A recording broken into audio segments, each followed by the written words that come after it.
నిరుద్యోగ యువకులను ఇయాల రెచ్చగొట్టాలని చూస్తున్నారు. ఉద్యోగ ఉపాధి నోటిఫికేషన్ల గురించి మాట్లాడుతున్నారు. ధర్నాలు నిరసనలు చేయమంటారు. 10 ఏళ్ళు ఉద్యోగాలు ఇయ్యలే.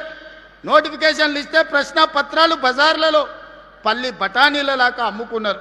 కోట్ల రూపాయలు సంపాదించుకున్నారు. పిల్లల ప్రాణాలు పోయినాయి. 10వ తరగతి పరీక్షలు నిర్వహించలేకపోయినారు.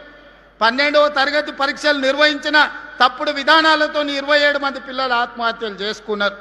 ఇక పబ్లిక్ సర్వీస్ కమిషన్ గ్రూప్ 1 పరీక్షలు అయితే 100 కోట్ల రూపాయలు సంపాదించుకున్నారు. కానీ అదే మన ప్రభుత్వం వచ్చిన తర్వాత 70,000 ప్రభుత్వ ఉద్యోగాలు గ్రూప్ 1, గ్రూప్ 2, గ్రూప్ 3, గ్రూప్ 4, అదేవిధంగా పోలీస్, మెడికల్ అండ్ హెల్త్ వివిధ శాఖల్లో 70,000 ప్రభుత్వ ఉద్యోగ నియామకాలు చేపట్టి నిరుద్యోగ యువకుల యొక్క ఆకాంక్షల్ని కలల్ని నెరవేర్చడానికి మన ప్రభుత్వం పనిచేసిన మాట వాస్తవం కాదా? ఇవాళ మళ్ళీ పోలీస్ నోటిఫికేషన్లు ఇచ్చినాం. పబ్లిక్ సర్వీస్ కమిషన్ నుంచి నోటిఫికేషన్లు ఇచ్చినాం. ఇవాళ పోలీసులు ఇంకా నోటిఫికేషన్లు ఇవ్వంటారు. అన్ని ఖాళీలు మీకోసమే. విడతల వారి నియామకాలు చేపడతాం. వయసు మీకోసమే సడలించినాం. మీ మంచి కోసమే, మీ నిరుద్యోగ సమస్య పరిష్కారం కోసమే, మీ ఉజ్వల భవిష్యత్తు కోసమే ప్రభుత్వం ఆలోచన చేస్తున్నది. మీ రేవంత్ అన్న ఆలోచన చేస్తుండు. నా కుటుంబంలో ఎవరు ఉద్యోగాల కోసం పోయేది లేదు. ప్రభుత్వంలో మేము కింద మీద చేసేది లేదు. పేదల కోసమే, దళితుల కోసమే, గిరిజనుల కోసమే, మైనారిటీల కోసమే, మహిళల కోసమే ఈ ప్రభుత్వం పనిచేస్తుంది. ప్రభుత్వ ఉద్యోగ నియామకాలు చేపట్టే బాధ్యత నాది. విడతల వారీగా మీకు నియామకాలు చేపడతా. ప్రతి ఖాళీని భర్తీ చేస్తా. ఈరోజు నోటిఫికేషన్లు వచ్చిన పరీక్షలకు మంచిగా ప్రిపేర్ అవ్వండి. మాయ మాటలు వింటిరా మోసపోతారు. ఆనాడు అగ్గిపెట్టెరావు గారు, అఘోరరావు గారు 100 రూపాయలు పెట్టి పెట్రోల్ తెచ్చుకున్నాడు. సీసా నిండా 10 పైసలు అగ్గిపెట్టె తెచ్చుకోలే. రెచ్చగొట్టిండు. అమాయకులైన పిల్లల ఆవేశానికి లోనైనరు. శ్రీకాంతాచారి ఎల్బీ నగర్లో నిలువున తగలబెట్టుకొని తెలంగాణ కోసం ఆత్మ బలిదానం చేసుకున్నాడు. ఒక యాదయ్య, ఒక కానిస్టేబుల్ కిష్టయ్య, ఒక ఈశాన్ రెడ్డి, ఒక వేణుగోపాల్ రెడ్డి, 1200 మంది పిల్లలు తెలంగాణ రాష్ట్ర ఉద్యమంలో వీళ్ళు రెచ్చగొడితే, వీళ్ళు వీధి నాటకాలు వేస్తే ఆత్మ బలిదానాలు చేసి తెలంగాణ రాష్ట్రం తెచ్చుకున్నారు. కానీ చంద్రశేఖరరావు గారి కుటుంబంలో ఎవరికన్నా అగ్గిపుల్లంతనన్నా చేతి గాలిందా? ఎవరన్నా కుటుంబం వాళ్ళ బంధువులలో ఎవరన్నా తెలంగాణ కోసం ప్రాణత్యాగం చేసిండ్రా?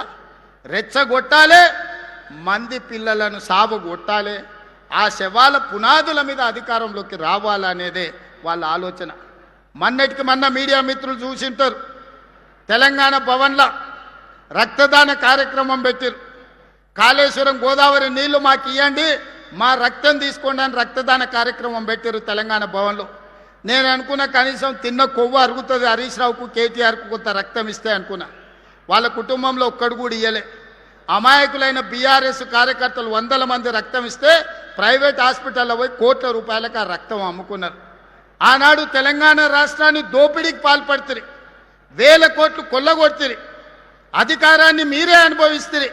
చివరికి రోజు ప్రతిపక్షంలో ఉంటే మీ కార్యకర్తల రక్తాన్ని కూడా మోసం చేసి తీసుకొని ప్రైవేట్ హాస్పిటల్కి అమ్ముకొని పైసలు సంపాదించుకుంటున్నంటే మీరు మనుషుల, రాక్షసుల, రక్త పిపాసులా అని నేను ఈరోజు వేదిక మీద నుంచి అడుగుతున్నా. ఎందుకు ఇవ్వలేదే కేసీఆర్? ఆయనకు ఆరోగ్యం బాగాలేదనుకుందాం.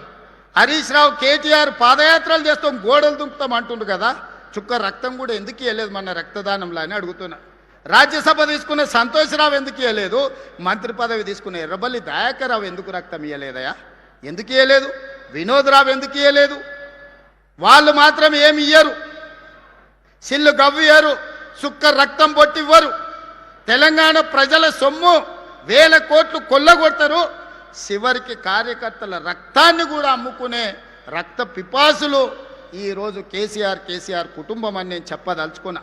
అందుకే యువ మిత్రులారా, మీ జీవితాలు నాశనం చేసుకోకండి, మీ ప్రాణాలు త్యాగం చేసుకోకండి, మీ సమయాన్ని వృధా చేసుకోకండి.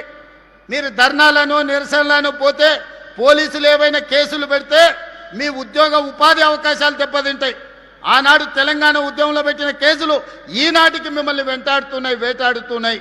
అందుకే మీ సోదరుడు మీ రేవంత్ అన్న ఇక్కడ ఉన్నంత కాలం మీ ఉద్యోగ ఉపాధి అవకాశాల కోసం 100% మీకోసం కృషి చేస్తా, మీ సమస్యల్ని పరిష్కరిస్తా అని చెప్పదలుచుకున్నా. ఒక పక్కన రైతుల కోసం, మరో పక్కన మా ఆడబిడ్డల కోసం, ఇంకొక పక్కన నిరుద్యోగ యువకులు విద్యార్థుల కోసమే ఈ రాష్ట్ర ప్రభుత్వం ఉన్నది. రైతు సంక్షేమం కోసం, రైతుల అభివృద్ధి కోసం, మహిళల అభ్యున్నతి కోసం, నిరుద్యోగ యువకుల ఉద్యోగ ఉపాధి కోసం మన ప్రభుత్వం పనిచేస్తుంది. నిండు మనసుతో మీరు ఆశీర్వదించండి.